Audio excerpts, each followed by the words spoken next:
तर नमस्कार मित्रांनो, माझं नाव आदित्य पंडित आहे. मी आज गोव्यामध्ये ओझरान बीचला आलोय. ओझरान बीचला लिटिल वॅगेटर पण बोलतात. इथे याचं कारण असं आहे की इथे एक भगवान शिवांची मूर्ती आहे.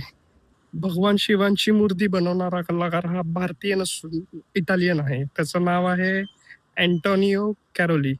जंगल कॅरोली पण बोलतात त्याला. 1970ला हा कलाकार इटालीमधून भारतात आला. भारतात आल्यानंतर त्यांनी त्याचा पासपोर्ट समुद्रात टाकून दिला, असं काही लोकं बोलतात.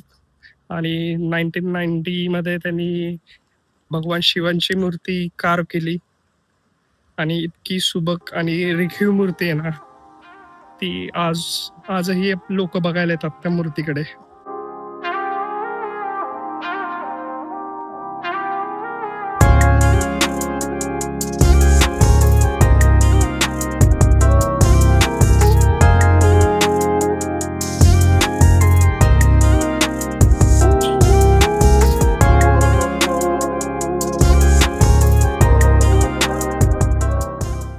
माझा व्हिडिओ कसा वाटला तुम्हाला? आवडला असेल तर नक्की मला सांगा. हे जे लेयर्स दिसतात, हा लाव्हा समुद्रामुळे थंड झालेला आहे.